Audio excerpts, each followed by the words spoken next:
तो चलिए अब हम डिस्कस करते हैं हिस्टोग्राम एंड पेरेटो चार्ट के बारे में।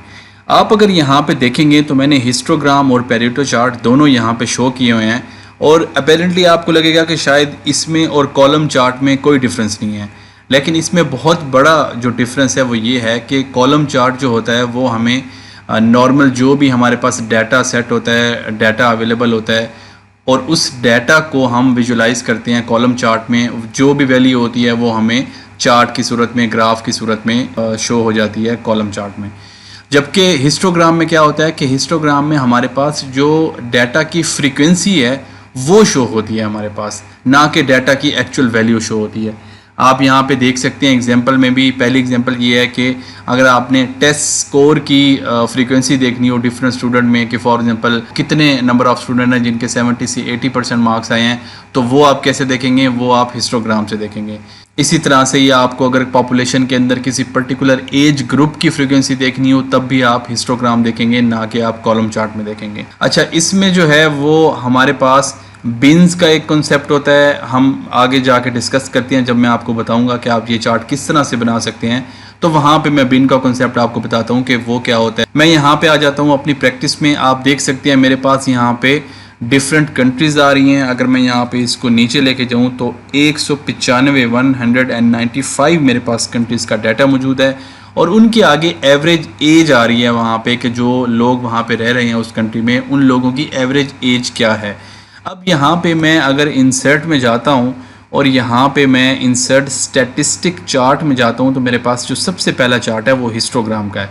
मैं इसको ओपन कर लेता हूँ तो आपके सामने इस तरह से कुछ चार्ट आ जाएगा जिसमें आप देख सकते हैं कि मेरे पास इस वक्त 6 जो है वो जो बार्स हैं वो यहाँ पे आ चुकी हैं और नीचे अगर आप देखेंगे तो मेरे पास रेंजेस आ चुकी हैं। जो सबसे पहली रेंज है वो है 60 से 63.6, यानी कि जो डिफरेंशियल है वो 3.6 का है। और इसी तरह से फिर नेक्स्ट जो मेरे पास बार है उसमें 63.6 से 67.2 की रेंज यहाँ पे शो हो चुकी है। मैं क्या करता हूँ, अगर यहाँ पे जो डाटा सीरीज़ है इसमें राइट क्लिक करके ऐड डाटा लेबल करता हूँ तो आप यहाँ पे देख सकते हैं कि मेरे पास नंबर ऑफ़ कंट्रीज़ आ जाएंगी। इसका मतलब ये है कि अगर मैं सबसे लास्ट में जाऊँ तो मेरे पास इस पूरी जो डाटा रेंज है इसके अंदर 18 ऐसी कंट्रीज़ हैं जिनमें लोगों की जो एवरेज एज है वो 78 से 81.6 है। इसी तरह से मेरे पास 43 कंट्रीज़ ऐसी हैं जिनकी जो एवरेज एज है वहाँ के लोगों की वो 74.4 से 78 तक की है।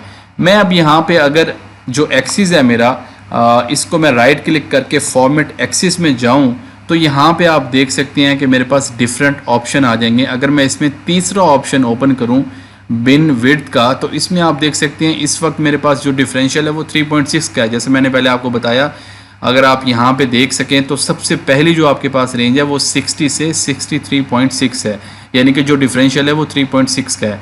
तो इस डाटा को ज़्यादा मीनिंगफुल बनाने के लिए मैं क्या करता हूँ, यहाँ पे 1 जो है वो कर देता हूँ 3.6 की जगह। और अब अगर मैं इसको ओके करूं तो आप देख सकते हैं मेरे पास जो डाटा है वो ज़्यादा बेहतर तरीके से यहाँ पे प्रेजेंट हो चुका है और उसके अंदर मेरे पास जो रेंजेस हैं वो अब सिर्फ और सिर्फ एक रेंजेस जो है वो डिफरेंशियल से आ रही हैं। यानी कि आप सबसे पहले देखेंगे तो 60 से 61 की जो रेंज है उसमें मेरे पास 12 मुल्क यहाँ पे शामिल हैं। तो इस तरह से आपके पास जो फ्रीक्वेंसी है एजेस की वो यहाँ पे हिस्टोग्राम में शो हो चुकी है। और अगर मैं यहाँ पे अपने एक्सिस पे राइट क्लिक करके दोबारा फॉर्मेट एक्सिस पे जाता हूँ तो यहाँ से आप देख सकते हैं कि नंबर ऑफ़ जो बिन्स हैं वो मेरी इस वक्त इतनी है 20, यानी कि बिन से मुराद है कि जो आपकी कॉलम चार्ट यहाँ पे आप देख सकते हैं, यहाँ पे जो बार आ रही हैं आपके पास वो 20 हैं। आप इसको अपने हिसाब से चेंज कर सकते हैं। लाइक मैं यहाँ पे 20 की बजाय अगर 10 कर दूँ तो मेरे पास जो बार्स हैं वो इस तरह से शो हो जाएंगी। नेक्स्ट हम डिस्कस करते हैं कि परेटो चार्ट जो है वो क्या होता है। परेटो चार्ट बेसिकली आपको अकोमुलेट इम्पैक्ट दिखाता है जो आपकी डाटा सेट की रेंज होती है। मैं यहाँ परेटो चार्ट बनाने के लिए कुछ एक्स्ट्रा नहीं करूँगा, बल्कि मैं क्या करूँगा कि डिज़ाइन में जाके चेंज चार्ट टाइप में जाऊँगा और यहाँ पे मेरे पास दूसरा जो ऑप्शन है वो परेटो का है, इसको सिलेक्ट करूँगा और यहाँ पे ओके कर दूँगा। तो आप देखेंगे अब मेरे पास जो सबसे हाईएस्ट फ्रीक्वेंसी वाला जो डाटा रेंज थी, यानी कि जो एज ग्रुप था 77 से 78 का, वो स्टार्ट में आ चुका है, और उन सब का जो अकोमुलेट इम्पैक्ट है वो यहाँ से ट्रेंड लाइन के थ्रू आप यहाँ से मॉनिटर कर सकते हैं। तो इस तरह से आप जो है वो हिस्टोग्राम और पेरेटो चार्ट यूज़ कर सकते हैं ऐसी जगहों पे जहाँ पे आपको फ्रीक्वेंसी चाहिए, ना कि एक्चुअल डाटा चाहिए। अगर मैं आपको एक और एग्जांपल इसकी दे दूं तो आप देख सकते हैं, अगर मैं इस चार्ट के अंदर अगर इंसर्ट पे जाता हूं और मैं सिंपल यहाँ पे 2D चार्ट ऐड करता हूं तो मेरे पास कुछ इस तरह से डाटा आ जाएगा। अगर मैं कॉलम चार्ट ऐड करूँगा उसका क्या मतलब होगा कि यहाँ पे मेरे पास कंट्रीज़ आ जाएंगी, और फिर उन कंट्रीज़ में मेरे पास जितनी एजेस आ रही हैं वहाँ पे उनका जो है वो डाटा आ जाएगा। तो ये डिफरेंस है बज़ाहिरन। अगर आप देखेंगे तो नीचे वाला जो मेरे पास चार्ट है वो कॉलम चार्ट है, ऊपर वाला जो मेरे पास चार्ट है वो हिस्टोग्राम का है। दोनों में मेन डिफरेंस क्या है कि नीचे वाला जो मेरे पास कॉलम चार्ट है उसमें मेरे पास जो एवरेज जो एजेस हैं वो सम अप होके आ गई हैं कंट्री वाइज, और ऊपर वाले चार्ट में मेरे पास कंट्रीज़ नहीं आ रही बल्कि फ्रीक्वेंसी आ रही है रेंजेस की।